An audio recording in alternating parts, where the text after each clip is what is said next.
To our Storytime portal. Copyright notice. The Forest Knows All. Copyright James Boyd Ochuna. All rights reserved. No part of this publication may be reproduced, stored in a retrieval system, or transmitted in any form or by any means, electronic, mechanical, photocopying, recording, or otherwise, without the prior written permission of the author or publisher, except in the case of brief quotations used in critical articles or reviews. This work is protected under international copyright law. Unauthorized use, distribution, or duplication is a violation of applicable laws and is strongly discouraged. We thank you for supporting original work and respecting the rights of the creator. Chapter 1. The Forest Knows All. Page 11. The woman's command sliced through the oppressive weight pressing down on my ribs, a voice honed on the whetstone of countless desperate decisions. Let him breathe. Firm. Calm. An island of icy control in a churning sea of panic. It wasn't a request. It was an edict carved into the damp night air. The suffocating pressure, smelling of sweat, damp wool, and unwashed fear, eased fractionally, just enough for my lungs to hitch in a desperate, ragged gasp. Air, thick with wood smoke and the fecund decay of the Olumo understory, flooded my starved chest, tasting like salvation laced with grit. Another voice, sharp and suspicious as a rusty hinge, grated out, "Rebel boots." The observation landed like an accusation, spotlighting the incongruity of my stolen footwear against the grime of my prison tunic. A visual non sequitur, screaming thief or spy in this paranoid theater of survival. But not their uniform, the woman countered instantly, her tone dry, dissecting the evidence with the dispassionate precision of a mortician. A pointed counterpoint, highlighting the absurdity of Quock Danger's notoriously meticulous killers sending an agent dressed in mismatched desperation. They flipped me onto my back with a grunt of effort, the world tilting violently. Cold, viscous mud instantly seeped through the thin, prison-issue shirt, a clammy kiss against my spine, grounding me in the sucking reality of the forest floor.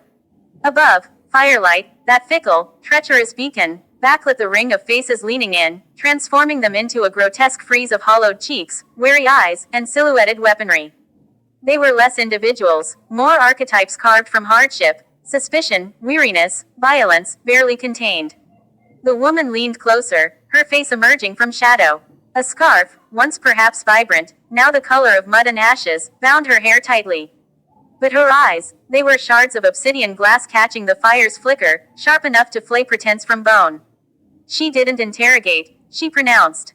"You're not Quock Dangers." A statement of fact, devoid of inflection, leaving no room for the pathetic theater of denial. The silence I clung to felt safer than the treacherous quicksand of truth, a flimsy shield against that penetrating gaze. "You escaped," she continued, the words dropping like stones into a still pond. "The Hill compound, didn't you?" My eyes, traitors to my attempted stoicism, widened involuntarily, a tiny crack in the facade, instantly noted. She gave a single, slow nod, a predator acknowledging the telltale twitch of prey. "You have the look," she murmured, almost to herself, of someone running hard. The look of the fox hearing the first hound's bay. It was a description laced with a weary, cynical recognition. A man, his face a roadmap of old scars and newer grime, clicked his tongue, the sound sharp and dismissive. Could be bait, a spy sent to flush us. The eternal suspicion of the hunted, seeing snares in every shadow, betrayal in every unfamiliar face. The very air hummed with this cheap, corrosive distrust, the jungle's most plentiful and poisonous resource. She shook her head, a gesture of finality. They don't send spies in stolen boots 2 sizes too big, breathing like a bellows on its last gasp. Her logic, cold and pragmatic, cut through the paranoia like a scalpel. It's inefficient. Quock prefers his traps baited with gold or guarantees, not stumbling wrecks. Another figure, leaner, vibrating with nervous energy, leaned in, his whisper urgent, frantic. "Kill him. Move. Now." If Quock's hunting this sector, the unspoken horror hung heavy. Torture, recapture, the slow dismantling of their fragile freedom. No. Her hand rose, palm out, a simple gesture wielding immense, unquestioned authority. Absolute. He stays. For now. The pronouncement wasn't mercy. It was a tactical assessment, a resource temporarily deemed non-lethal. Inventory. 1 escaped prisoner.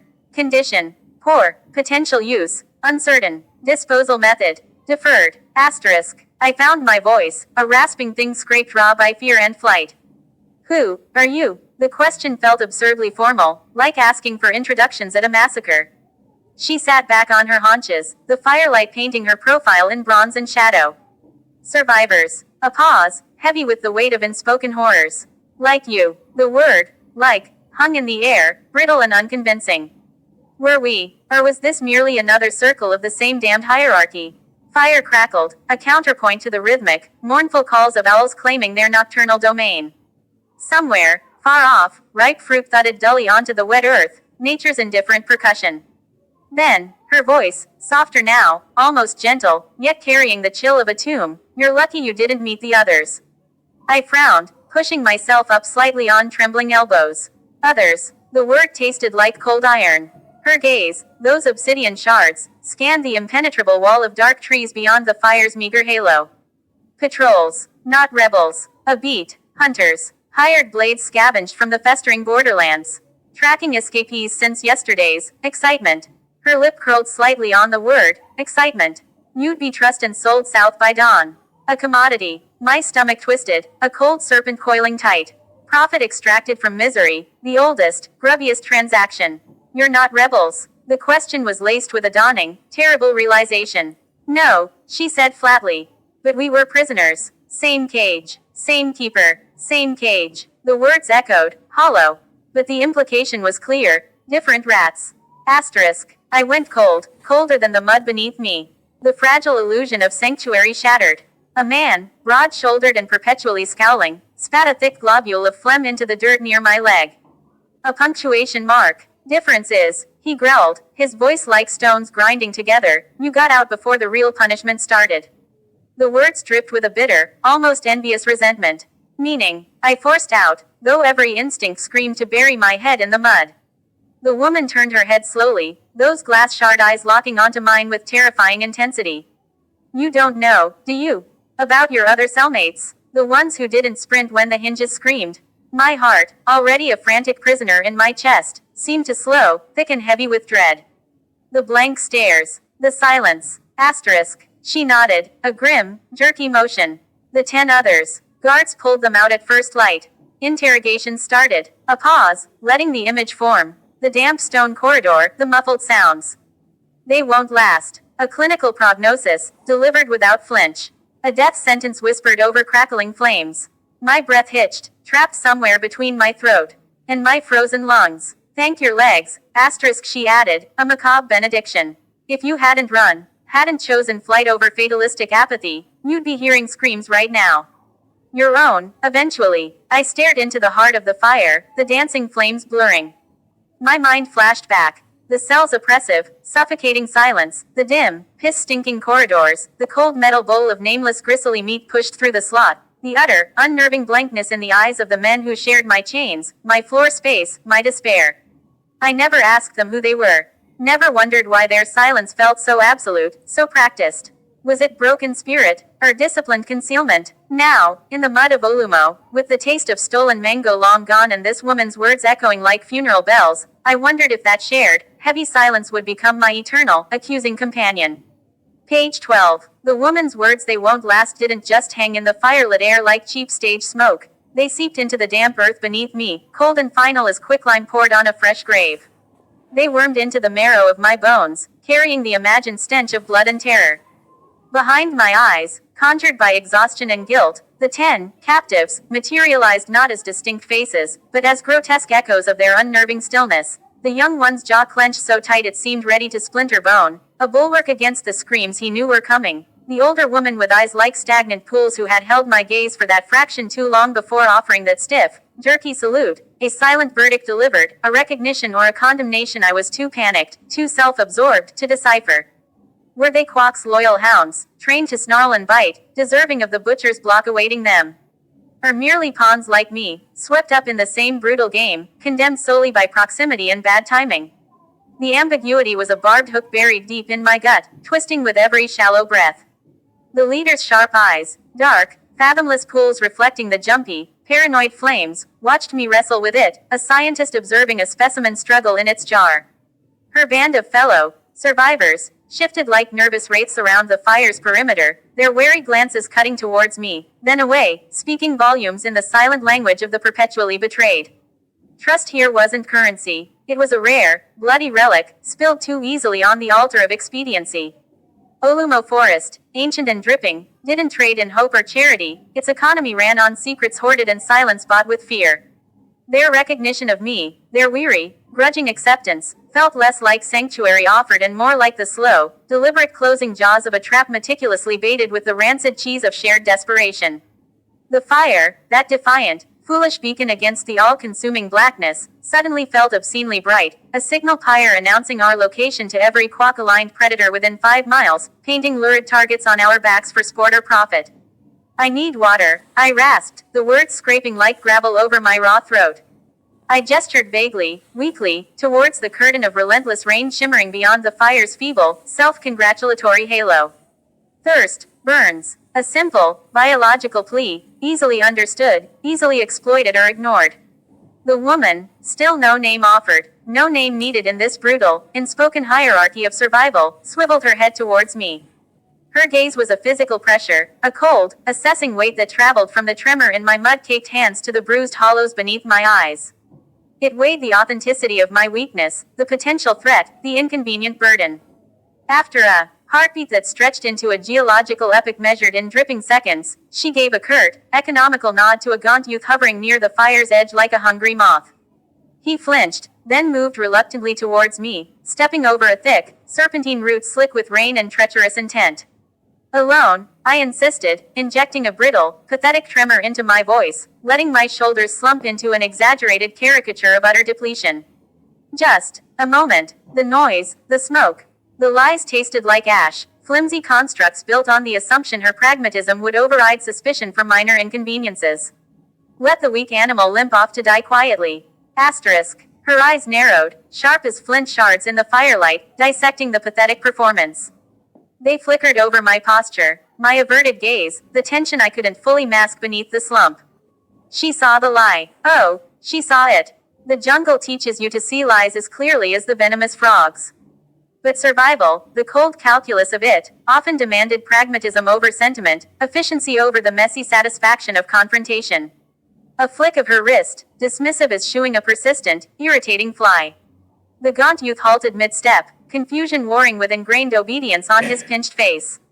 Permission, grudgingly granted, a calculated gamble on her part, or merely indifference to the fate of one more broken thing. Stumbling into the dripping, suffocating embrace of the night felt less like escape and more like diving headfirst into an inkwell freshly stirred. 5 paces swallowed the fire's deceptive warmth.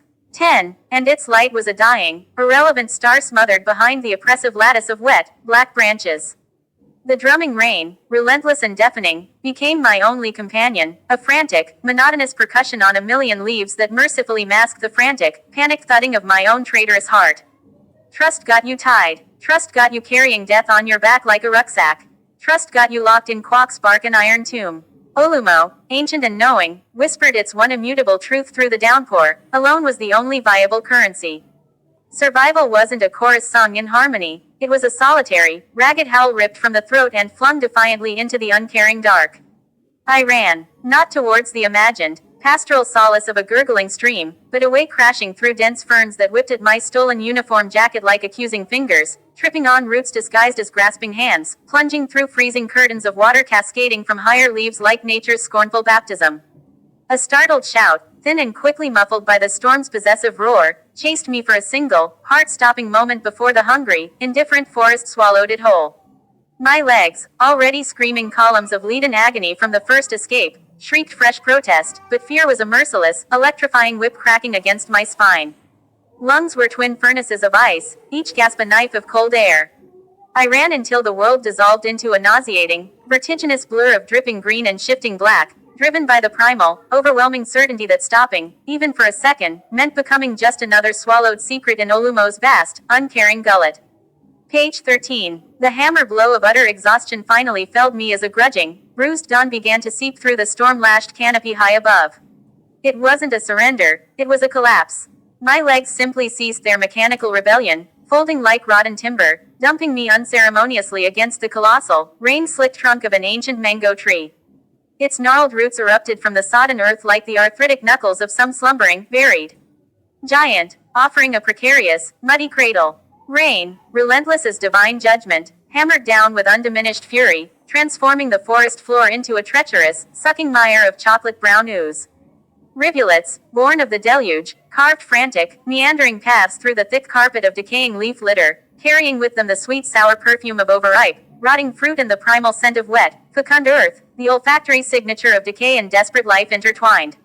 My stolen boots, already monstrously heavy with clinging mud, sank deeper, anchoring me in the quagmire of my own profound weakness. Shivers racked my frame, violent, uncontrollable spasms that felt like my skeleton was trying to rattle its way out of my skin, a frantic counterpoint to the furnace heat blooming treacherously in my chest. Hunger, sharper and more insistent than any lurking jungle cat, gnawed at my insides with relentless, rodent-like teeth, an empty ache that threatened to hollow me out completely. The grand escape had devolved into this, a shivering, half-drowned wretch propped against a tree, contemplating the profound indignity of expiring not by bullet or blade, but by the banal, humiliating trifecta of exposure, starvation, and sheer, stupid fatigue. By midday, the sky's torrential weeping eased, not into sunshine, but into a persistent, bone-chilling drizzle. It was nature's version of passive aggression, turning the air itself into a cold, damp shroud that clung to skin and spirit alike. The weak, gray light, filtering through the bruised canopy, performed a reluctant reveal. Above, amidst the wet, emerald leaves glistening like malachite, clusters of mangoes hung heavy and improbable, swollen orbs of burnished gold and crimson blush, nature's decadent ornaments promising succor amidst the gloom. Below, scattered like discarded treasures offered by the storm's tantrum, lay fallen fruit, some pristine, others bruised and partially buried in the sucking mud. Starvation, that most basic and tyrannical of masters, instantly overruled caution, hygiene, and dignity. I crawled, a creature reduced to primal scavenging, gathering the least battered prizes, their skins slick and cool beneath my filthy fingers. Biting into the yielding flesh of the first one released an almost indecent burst of concentrated sunshine sweetness, a flavor so intense, so alien to the recent palate of fear and stale prison gruel, that it bordered on the obscene. Sticky juice mingled with the rain and grime on my chin, a messy benediction. It was ambrosia and anchor, a fleeting, sticky mooring against the swirling, sucking currents of cold and clawing terror. For a few precious minutes, the gnawing void retreated, replaced by the simple, animal satisfaction of filling the emptiness. But the jungle's immutable laws, carved in thorns and venom, reasserted themselves swiftly. Safety was a dangerous, ephemeral illusion for anything grounded. Predators, both furred and uniformed, hunted most effectively in the obscuring curtain of rain and the fog of desperation, drawn to weakness like carrion birds to the faintest whiff of decay. The ground was a trap, a marketplace for death. Safety demanded height. Sanctuary lay in the arms of giants. Groaning, every muscle shrieking a protest that echoed the earlier shivers, I clawed at the mango tree's thick, rain-slick bark. Fingers, numb and torn, found desperate purchase in ancient crevices and fissures worn by time and weather. Boots, caked in kilograms of mud, scrabbled for leverage on knots and ridges, slipping treacherously, threatening to send me plummeting back into the mire. Muscles, already pushed far beyond their design specifications, screamed in lactic agony, but fear, cold, sharp, and infinitely persuasive, lent a final, desperate surge of borrowed strength. Higher, past the grasping, suffocating understory of ferns and thorny creepers, into the cathedral-like space where the tree's massive limbs began their grand, architectural sprawl. Here, the branches forked and twisted like the limbs of slumbering titans, ancient and powerful. I hauled myself, gasping, onto a wide crotch where two great limbs cradled a natural hollow, miraculously padded thick with centuries of accumulated moss and layers of softly decaying leaves, a nest built by time itself. Here, finally, cocooned in the damp, green, pungent embrace of the arboreal giant, high above the treacherous mud and the unseen, prowling shadows below, exhaustion finally claimed its overdue tribute. The forest symphony played on. The incessant, rhythmic drip drip drip from leaf to leaf, the distant, unseen gurgle of a hidden stream, the subtle, unsettling rustle of unseen things moving through the wet canopy, a constant reminder I was merely a temporary guest in a vast, indifferent metropolis. My eyes, heavy as river stones, fluttered shut. Sleep wasn't peace. It was a fractured, fevered doze, every nerve ending still taut as a tripwire, listening, always listening. The rain-soaked bark pressed its cold, rough cheek against mine, a stern, unyielding bedfellow. The mingled scent of wet, ancient wood and overripe, fermenting fruit served as my only lullaby, a heady, slightly nauseating perfume of transience and decay. Until the sound of clumsy, Stumbling footsteps, shockingly close, shattered the fragile illusion of calm. Page 14. A figure emerged from the dripping green tapestry below, less a man and more a specter woven from equal parts mud and abject misery. He staggered into the small, muddy clearing beneath my arboreal perch, movements jerky, incoordinated, like a marionette with half its strings severed. His final strength spent, he collapsed heavily against the very trunk that sheltered me, the impact sending a faint tremor up through the ancient wood. His fatigues, not Quock's menacing, authoritarian black, but the faded, mud-caked drab green of the Masangiri regulars, or perhaps a deserter who traded one form of servitude for the jungle's fickle embrace. His shoulders shook violently, not with the cleansing release of sobs, but with a deep, bone-rattling tremor that spoke of internal chaos. Fever, jungle rot, poison from a careless meal or a venomous farewell gift. He groaned, a low, guttural sound ripped from the core of him, pure, undiluted animal distress. It was the sound of a creature pushed far beyond endurance. He tilted his head back, scanning the dripping canopy with eyes wide, unseeing, pupils dilated into terrifying pools of absolute black terror set in a face etched with the deep grooves of exhaustion and raw pain. He looked straight through my hiding place, blind to anything but his own internal hellscape. I froze, utterly, breath locked in my chest like a vice. Become bark, become leaf, become shadow. The jungle's first commandment, etched in fear and survival, screamed through my veins. He was danger incarnate. He was Quock's bait, artfully deployed. He was death itself, clumsily wrapped in sodden green cloth and left as a trap beneath my tree. Every instinct honed by betrayal and flight screamed invisibility. Then, his body locked. Instantaneous. Rigid as a statue, a puppet whose master had yanked every string taut at once. He toppled sideways into the churned mud with a sickening, wet thud. What followed was a horrifying, involuntary revolt. His limbs erupted in violent, uncontrolled convulsions, legs pistoning spastically, kicking at phantom assailants, arms flailing wildly as if battling invisible demons clawing at his soul. A terrible, wet rasping sound tore from his throat, a death rattle issued prematurely, followed by froth. Not mere saliva, but thick, viscous mucus, tinged a sickening pink with blood, bubbling obscenely from his lips like a poisoned spring. It coated his chin and jaw, dripping in viscous strings onto the mud below, a grotesque parody of drool. His back arched impossibly, tendons standing out like straining cables under the mud-smeared skin, his head thrashing side to side as if trying to escape his own skull. The sight wasn't violence. It was a terrifying, intimate mutiny, the body waging war against itself with brutal, chaotic fury. Epilepsy. Asterisk. The word surfaced, unbidden, from a deep, silted well of childhood memory, clear and cold as a mountain spring. Not my own voice, but my grandfather's, resonant and calm, as if he stood beside me on the mossy branch. The shaking sickness, child. The body's own private storm. See how the spirit wrestles the flesh, trapped inside. Look for the Makunguni vine near water. Heart-shaped leaves, broad as your palm, veins like spreading fingers. Crush them. Mix the paste with clean water. It calms the storm inside. Not a cure, his ghostly voice emphasized, pragmatic even in memory, but a harbor in the tempest. A moment's peace. Below, the violent tremors subsided as abruptly as they had begun. The awful, unnatural arching eased.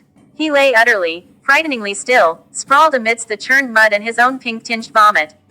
Only the faint, ragged whistle of air struggling through his throat, a fragile thread connecting him to life, broke the sudden, ominous silence.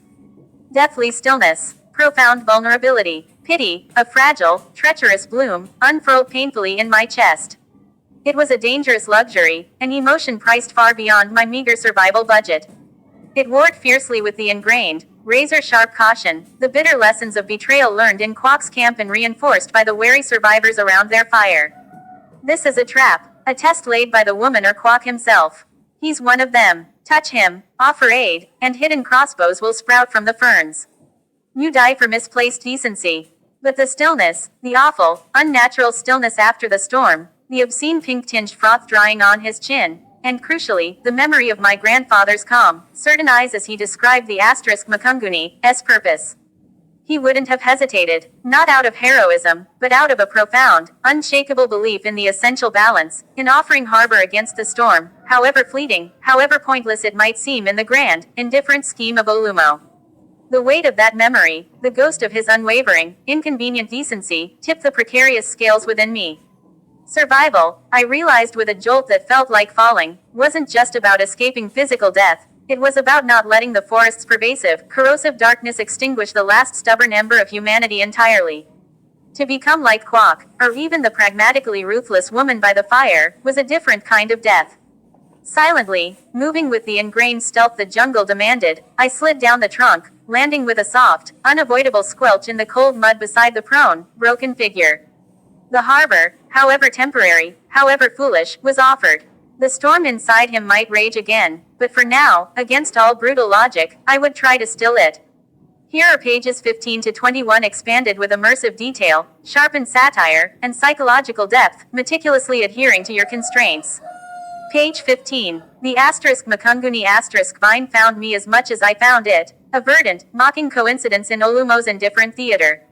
A lush tangle of perfect, heart-shaped leaves, glossy and rain-slicked like emerald. Patent leather, clung with tenacious indifference to the damp, moss-furred rocks flanking a chattering rivulet feeding the larger, unseen river roaring somewhere beyond the green veil. Grandfather's description, etched in memory with the precision of scripture, was unnervingly perfect. Nature's pharmacy, open for business. I tore off a generous, ragged handful, the leaves releasing a sharp, green, slightly bitter scent that cut through the wet air like a blade, the olfactory signature of desperate hope. Back at the muddy clearing, the soldier lay as I'd left him, a broken doll discarded by a petulant child god. The next problem presented itself with bureaucratic pettiness. No vessel. No cup. No gourd. No hollowed stone. Just the relentless, mocking rain. Then I saw it. Rainwater cooled in the broad, resilient, slightly cupped leaf of a giant Monstera deliciosa nearby, nature's own chipped teacup, casually offered. I scooped some clear liquid into the leaf cup, careful not to spill the precious, unearned gift, its fragility a metaphor for the entire absurd endeavor.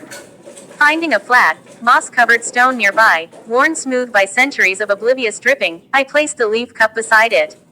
Then, selecting a smaller, harder river stone, I began the primitive alchemy.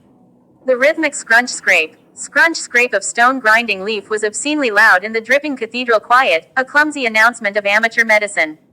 I crushed the leaves into a pulpy, fibrous green paste, releasing more of that sharp, medicinal aroma that now smelled less like salvation and more like crushed dreams and damp futility.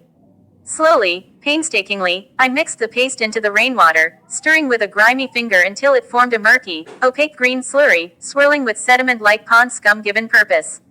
It smelled like crushed grass, damp earth, and an underlying bitterness that pricked the nostrils, the very essence of jungle charity, thick with unintended consequences. Approaching the prone soldier felt like stepping towards a sleeping leopard armed only with good intentions. Every synapse, every jungle-honed instinct, screamed danger. In flashing neon, he lay on his side now, breathing shallowly, a faint, wet rattle deep in his chest like stones shifting in a grave. Mud plastered one side of his face like a grotesque mask, mixing obscenely with the drying, pink-tinged froth. His lips were slightly parted, slack. I knelt beside him, the cold mud instantly soaking through the knees of my trousers, a clammy embrace. Using a smaller, cleaner leaf as a makeshift spoon, the cutlery of the damned, I carefully scooped a little of the bitter concoction. My hand trembled slightly, betraying the absurdity of the savior role. I trickled it slowly between his slack lips. Most of the first spoonful spilled uselessly down his mud-caked cheek, a green-brown rivulet charting a course through grime, a fittingly futile baptism. I massaged his throat gently, feeling the fragile, bird-like column beneath my fingers, willing the unresponsive muscles to contract. Swallow. For the love of whatever God abandoned us here, swallow.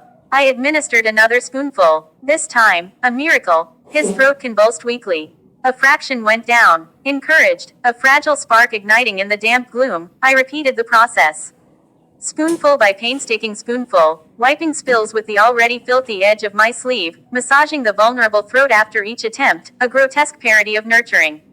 Half the murky, dubious elixir was gone when I finally stopped, the leaf cup significantly lighter, my resolve significantly heavier with doubt.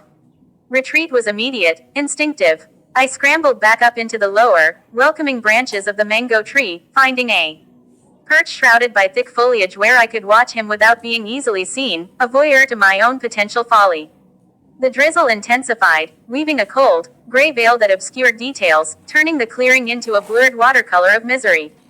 Minutes stretched into an agonizing vigil measured in dripping seconds, and the soldier's ragged, uneven breathing, a metronome ticking towards death or recovery. Had I poisoned him with misplaced arboreal wisdom? Had this whole pantomime been a futile exercise in sentimental stupidity? Doubt not, a rat in the belly. Then, movement. A single finger twitched against the mud. A deeper, shuddering breath lifted his chest, displacing rainwater pooled in a hollow of his jacket. Another breath, stronger. The terrible, corpse-like pallor seemed to lessen fractionally, replaced by a faint, living flush. He groaned, a low, guttural sound of returning consciousness that was the sweetest music Olumo had ever offered. He rolled slightly, coughing weakly, a final, thick glob of pink-tinged mucus expelled onto the mud beside his face. His body relaxed, truly relaxed, sinking into the mire as if granted permission by some unseen force. Relief washed over me, so profound it was dizzying, a warm, golden wave momentarily chasing away the pervasive, soul-deep chill. The adrenaline that had sustained me through the frantic gathering and clumsy administration crashed violently, leaving a hollowed-out shell. Leaning back against the rough, wet bark, sheltered by the giant, indifferent leaves overhead, exhaustion pulled me under like a stone sinking into the deepest, blackest pool of the Okumu River. The soldier's soft, blessedly regular breathing became the last sound I registered before oblivion, thick and absolute, claimed me. Page 16. The cold, unyielding kiss of metal against my temple wasn't a lingering fragment of jungle nightmare. It was the rude, brutal awakening of a nightmare stubbornly refusing to end. Rain still fell, a dreary, monotonous curtain turning the late afternoon light into a bruised, oppressive twilight. A man stood over me, silhouetted against the gray sky like a vengeful statue carved from mud and rage. The muzzle of his rifle was a perfect, terrifying circle of absolute chill pressed into the vulnerable skin above my ear. Mud and bone-deep fatigue had carved deep, shadowed canyons into his face, but the eyes burning down into mine, bloodshot, desperate, radiating a hunted fury, struck a chilling chord of familiarity beneath the grime and strain. That raw, animal intensity was a mirror held up to my own recent existence. "Move a muscle, thief, and I redecorate this tree with your brains," he growled. His voice was hoarse, scraped raw by exhaustion and God knew what horrors, but the underlying timbre, the resonance vibrating deep in the chest, it snagged on a memory sharp as broken glass, slicing through the fog of sleep. Benga. The name escaped my lips, a breathless whisper laced with disbelief and a dawning, icy horror. The soldier. The convulsions. The bitter leaf water. Asterisk. He flinched. A tiny, involuntary recoil. The gun wavered, just a fraction of an inch, but enough to reveal the tremor beneath the fury. His bloodshot eyes, narrowed to predatory slits, raked over me, the stolen, filthy uniform jacket, now more mud than fabric, the ill-fitting boots caked with layers of forest detritus, then finally, lingeringly, my face. Cleaner from the relentless rain, perhaps, but gaunt, shadowed by exhaustion and the lingering, feral terror of imminent capture. Recognition dawned, slow and incredulous, like a grim sunrise breaking through a month of unrelenting storms. Disbelief warred with the undeniable evidence before him. You. The word was choked, barely audible over the drumming rain on the canopy. The Masangiri boy, the one who, he trailed off, the sentence hanging like a noose, his gaze flicking past me to the patch of churned mud below where he'd collapsed, seized, and been violated by mercy. The memory of his own profound vulnerability, the sensation of that bitter, gritty juice trickling down his throat, understanding flickered in his eyes, stark and humiliating. The juice. That bitter filth. That was you. The question was an accusation wrapped in bewildered disgust. I nodded slowly, pushing myself upright against the rough bark, every muscle screaming a protest that felt like betrayal. You weren't breathing right. You were choking. The words sounded absurdly simple, childishly inadequate, against the backdrop of Kwok's shadow and the loaded gun still hovering near my head. A justification offered to a feral dog. A harsh, humorless bark of laughter escaped him, startling a flock of iridescent starlings from a nearby sausage tree. The sound was jagged, unnatural. Dying. Maybe. Running. Definitely. The brief, manic energy that fueled the laugh drained out of him as suddenly as it appeared. He slumped back against the massive trunk opposite mine, the rifle lowering completely now, its immediate threat momentarily forgotten in the face of shared catastrophe. A bone-deep weariness settled over him like a shroud woven from lead. He touched a hidden pouch beneath his tattered, once green uniform shirt with a grimace that spoke of internal pain far beyond the physical. They found him, he rasped, the words dropping like stones. The one you switched places with. Tied up like a damn festival goat waiting for the knife, right in your cell. He spat the next name like it was pure poison. Quote dot dot dot. Quack. The syllable hung. Toxic. Quote dot dot dot. Quack doesn't offer forgiveness. He trades in examples. Public, screaming examples. Letting you slip the cage. Benga's laugh was a dry rattle this time. That wasn't failure. That was treason. High-grade betrayal. They'd have peeled the skin from my bones before sunset, slow and smiling. Made a spectacle. He looked away, into the dripping green. My own squad. Brothers I'd shared salt and bullets with. They told me to vanish.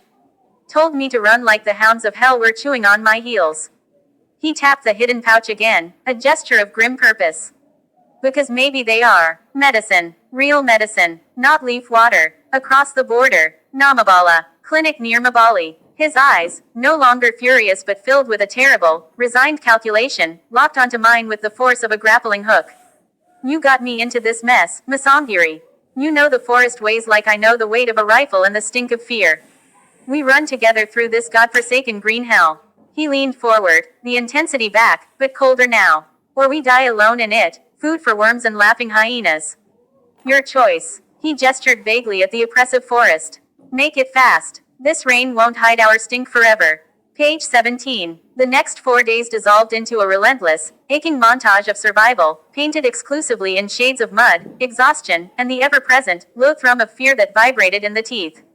Benga, transformed from prone victim to grim shepherd, moved with the silent, economical grace of a creature perpetually stalked, a shadow flitting among deeper shadows. He became a phantom of the understory, avoiding game trails wide enough for Quack's jeeps, skirting villages whose hearts smoke promised warmth but screamed betrayal, navigating by the thick velvet moss on ancient tree trunks and the subtle, treacherous shifts in the wind that might carry voices or engine noise. We drank like animals from fast-flowing streams, cupping icy, parasite-laden water in our hands, swallowing grit and fear together, warier of stopping than of giardia. We spoke little. The shared, looming specter of Quack danger was a language more potent, more exhausting, than words.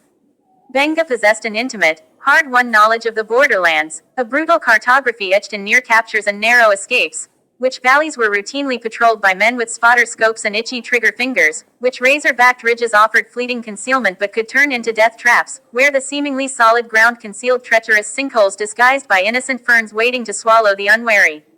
My role was the silent forager, eyes perpetually scanning the dripping green tableau, digging for wild yams with starchy roots buried deep like hidden landmines of sustenance, plucking clusters of tart, red gnolly berries that stained our fingers and lips the color of old blood, identifying the few edible fungi growing on rotting logs, rubbery things that tasted of damp earth and profound desperation.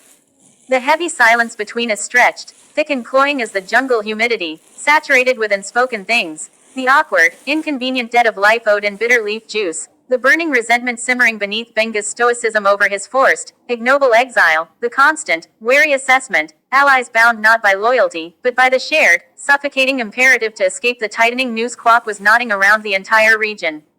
We were a walking paradox, a living rebuke to Quack's order, held together by mutual distrust and the primal need to not be the first one caught. On the evening of the 4th day, the oppressive, green embrace of the primal forest began to relent, as if Olumo itself was weary of us. The towering, moss-draped sentinels gave way to younger, sparser trees, then surrendered entirely to scrubland choked with thorny acacia bushes that snatched at our already ragged clothes like spiteful beggars. Ahead, carved defiantly, almost arrogantly, into the surrendering wilderness, lay a large, fortified homestead. High mud walls, stained dark by decades of rain and baked by sun, rose like a feudal rampart, crowned with a glittering diadem of jagged shards of broken glass, a crude, effective deterrent sparkling dully in the fading, watery light. A heavy, iron-bound wooden gate stood closed, a silent, judgmental sentinel. Smoke, thick and gray and impossibly comforting, curled lazily from a central stone chimney, the scent of wood smoke and roasting meat hitting us like a physical blow, a siren song to our hollow, gnawing stomachs. Civilization, or at least, its heavily armed, deeply suspicious echo. General Kipara's place, Benga muttered, a flicker of something dangerously akin to hope momentarily cutting through the exhaustion etched into his face. He straightened his tattered uniform jacket, a futile gesture of dignity before the ramparts. My sister, Atenj, she's his wife. He hesitated on the word, as if its domesticity felt alien here. She'll know what to do. Shelter. Food. Maybe. He swallowed. News. He approached the imposing gate, not with a shout or a wave, but with a series of low, guttural calls and phrases, names, dates, coded acknowledgments that hissed through the damp air like secret incantations. Passwords whispered in the shadow of the walls, tokens of deep, dangerous ties. Tense moments stretched, thick enough to choke on. Then, the harsh, metallic scrape of a heavy bolt being drawn echoed like a gunshot in the clearing. The gate groaned inward on protesting hinges, revealing a sturdy woman framed in the opening. Atenge. She possessed Benga's sharp cheekbones but warmer, kinder eyes that took one look at her brother's haggard, mud-smeared. Stayed and widened in disbelief before she rushed forward, engulfing him in a fierce, wordless embrace that spoke volumes of fear relieved and dread renewed. Then General Kipera emerged from the doorway of the main house, solidifying from the gloom like a summoned spirit. A bear of a man, broad-shouldered and thick-necked, older than Quack but radiating a similar, if more weathered and pragmatic, aura of absolute command. His uniform, a practical khaki, was clean and sharply pressed, a stark, almost insulting contrast to our crusted filth. His shrewd eyes, sharp as a hawk's assessing wounded prey, swept over the scene, his wife's tearful, desperate relief, his brother-in-law's ravaged appearance, and then landed squarely, coldly, on me. Warmth for family, Arctic, calculating ice for the ragged stranger clinging to Benga's shadow like a bad omen. Welcome home, brother, Kipera rumbled, his voice deep and gravelly, like stones grinding together in a landslide. He clasped Benga's shoulder briefly, a gesture of possession as much as greeting. Then his gaze, hard and utterly devoid of welcome, pinned me to the spot like a butterfly to a board. Lock the spare in the storeroom, he ordered a man who had materialized silently behind him, a specter of obedience. We'll talk after supper. He paused, letting the implication hang heavy in the wood smoke-scented air, colder than the rain now soaking my back. If he lives that long. Page 18. The storeroom was a misnomer worthy of Quack's own brand of savage irony. It was a windowless cell, barely larger than the narrow, stained cot within, hacked crudely from the thick stone foundation of the main house and reinforced with crude iron bars set deep into the unforgiving rock. Kipera's personal oubliette, dank air, thick with the cloying smell of damp stone, moldering grain sacks leaking a smell like forgotten tombs, and something faintly metallic, old blood or rust, perhaps, filled my lungs, tasting like despair. They shoved me in, the heavy, iron-studded door slamming shut behind me with a finality that vibrated in my teeth and settled in my bones like lead. The sound of the heavy bolt sliding home, a thick, greasy thunk echoed like the ceiling of a sarcophagus. I pressed my ear against the thick, cold wood, straining to hear through the muffled sounds of the homestead stirring beyond my stone tomb. The clatter of pots, Atenge's voice, low and urgent, rising in questioning waves. Benga's reply, weary but defensive, the cadence rising and falling like a ship in a storm. Then Kipera's deeper rumble, a counterpoint of controlled anger and ice-cold pragmatism, a baseline of menace. Fragments pierced the barrier, sharp as shrapnel. A liability, Benga, walking death tagged with Quack's bounty. Quote. Quack will scorch earth, burn this place to ash for harboring. Your foolishness brought this plague here, dragging Quack's focused wrath to my doorstep. Oh Atenge, yes, my life, my loyalty, not this, boy, this forest rat. A pause, heavy enough to crush hope. Then Atenge's voice, softer but diamond hard, cutting through the masculine tension. Saved him, Benga says, used the asterisk Makunguni, showed mercy when none was asked, when you would have left him choking. Another pause, longer, filled with the unsaid. Heavy footsteps, deliberate and ominous, approached the door. The bolt scraped back, a sound like bones breaking. The door swung open, revealing Kipera filling the frame, his expression unreadable granite carved by hard decisions. My wife argues for you, he stated flatly, no warmth, only acknowledgement of an inconvenient fact. My brother-in-law owes you a debt written in mud and leaf water. He jerked his head towards the main room. Sit, eat, keep your mouth shut tighter than a clam at low tide. He didn't need to voice the alternative. The unfinished threat vibrated in the smoky air of the main room, thick as the steam rising from a steaming bowl of thick stew and a hunk of coarse, dark bread placed on a rough-hewn table before me. The smell of real meat, spices, and fat was overwhelming, a sensory ambush after days of foraging. Benga sat opposite, already shoveling stew into his mouth with the ravenous focus of a man starved for sanity as much as sustenance, avoiding my eyes as if I were contagion. Kipera watched us, massive arms folded across his chest, a silent, brooding sentinel presiding over a meal that tasted like ashes and reprieve. Page 19. The stew was halfway to my lips, its rich warmth a tangible promise against the lingering chill in my marrow, when the deep, rhythmic thrumming began. Distant at first, a vibration felt more than heard through the packed earth floor, a tremor in the coffee cup left on the table. Then it swelled, fast and terrifying, into a monstrous, all-consuming heartbeat shaking the mud brick walls, rattling the crockery on the shelves like terrified teeth. A military helicopter, dark green and sleekly menacing like a jungle wasp mutated to gargantuan size, descended out of the bruised twilight sky.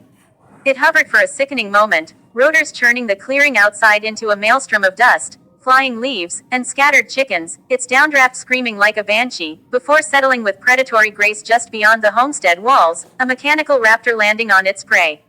Out, now, Kipera's roar cut through the rotor's deafening thunder, raw with a fear I hadn't thought him capable of. He moved with startling, terrifying speed for such a large man, shoving Benga bodily towards a low, shadowed doorway at the back of the room. I needed no urging, no translated command. We scrambled through the doorway, plunging into the dense, choking thicket of thorny wait 8-bit bushes just beyond the back wall of the compound.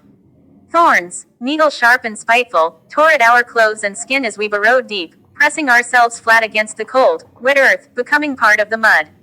Peering through a narrow, fortuitous gap in the foliage, hearts hammering against our ribs like trapped birds, we saw the helicopter's side door slide open with a hydraulic hiss.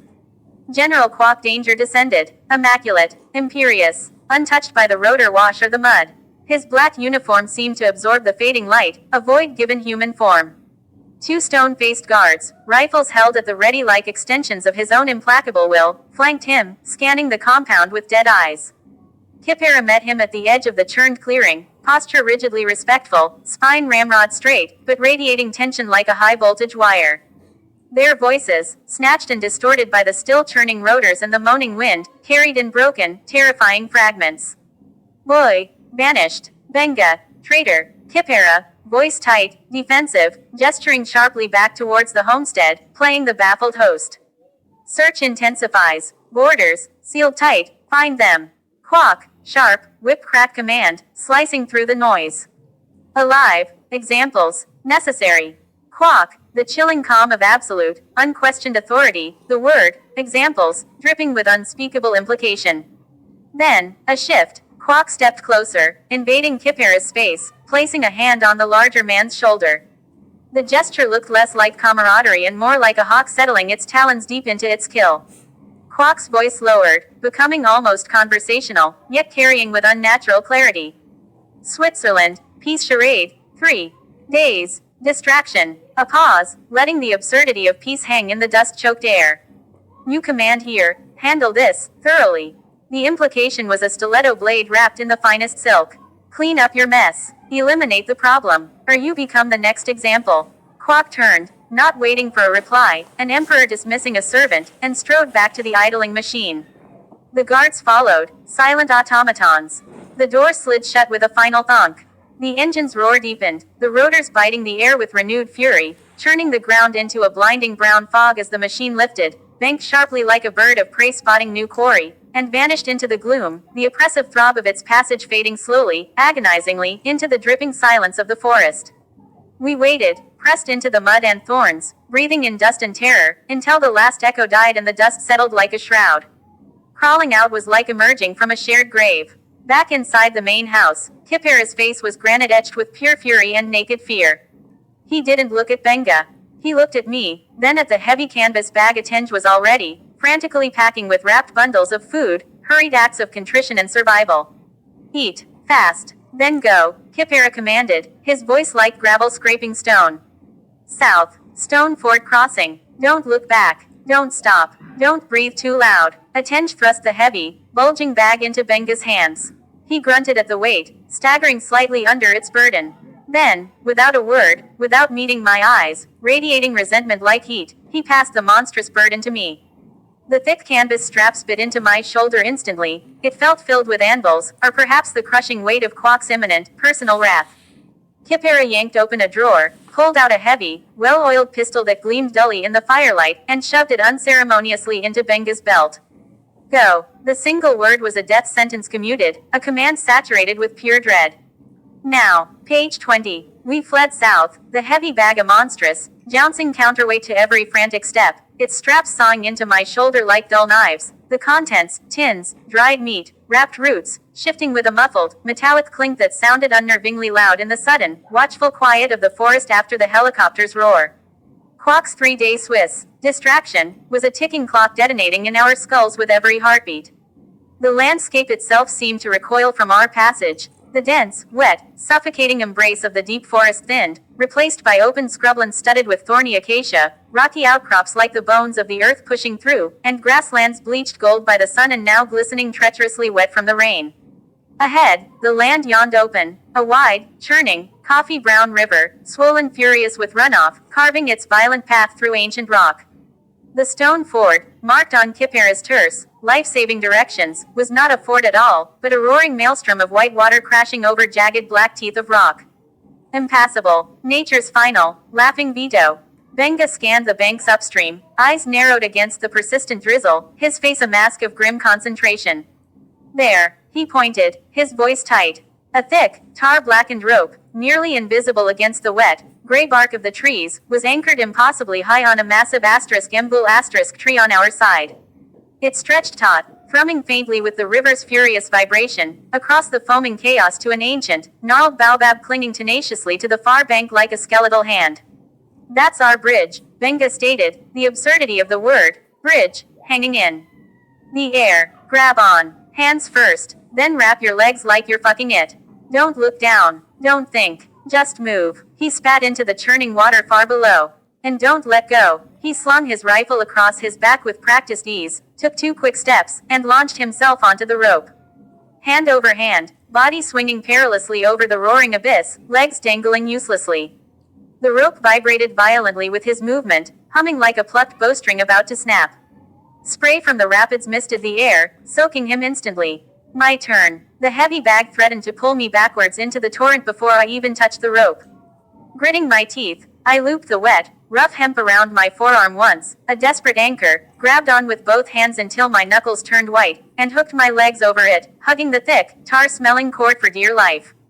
Inch by agonizing inch, burning muscles shrieking, I hauled myself and the monstrous bag forward. The water roared below, a hungry, churning beast snapping at the void beneath me. Halfway across, my arms were trembling bundles of fire, the bag's weight an anchor dragging me towards the maelstrom. I locked my legs tighter, pressed my face against the wet, reeking rope, and focused solely on the next handhold, the next excruciating pull. The far bank seemed to recede. Benga waited, hand outstretched, face grim, an island of desperate salvation. Finally, blessedly, my boot scraped solid rock. He grabbed the back of my jacket, hauling me the last few feet onto the slippery, muddy bank with a strength born of adrenaline. We collapsed, gasping like landed fish, the roar of the river of fading thunder in our ears. Safety felt like wet paper tearing in the wind. The smell hit us first, musky, feral, thick with the coppery, stomach-churning tang of fresh blood and raw meat. Then the low, guttural growls, vibrating not in the air, but deep in the chests of the creatures materializing soundlessly from the tall, golden grass downstream. 5 lions. Not the majestic beasts of storybooks, but lean, powerful, rain-slicked killers, their golden coats darkened by the drizzle, eyes fixed on us with the unnerving, absolute focus of supreme predators assessing easy meat. They moved with a silent, lethal grace, fanning out slightly with practiced ease, cutting off any possible path along the riverbank. The largest, a massive male with a ragged, ugly scar across his muzzle and eyes like chips of yellow ice, took a deliberate step forward, lips peeling back in a silent snarl that revealed yellowed fangs longer than my fingers.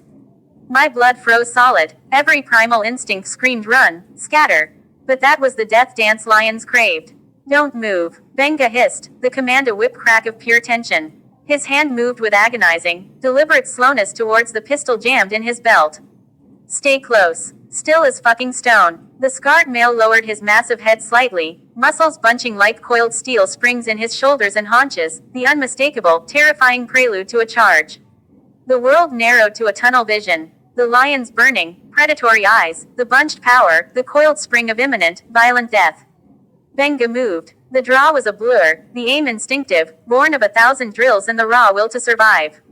The gunshot was a deafening, apocalyptic crack that shattered the stillness, echoing off the rocks and river like the sky itself splitting. The lion dropped mid-stride, a heavy, final thud on the wet grass. The others flinched as one, startled roars of outrage ripping from their throats. They hesitated for a split, eternal second, eyes darting between their fallen king and the small, smoking thing in Benga's hand that spoke of unnatural human power. Then, with a final, chilling chorus of snarls, they turned as one and melted back into the tall grass as swiftly and silently as they had appeared, leaving only the heavy scent of cordite, blood, and wet fur hanging in the air. The echo of the shot lingered, ringing in our ears, louder and more terrifying than the river's roar had ever been. We didn't linger to mourn the king. Page 21. The acrid stench of cordite and the thick,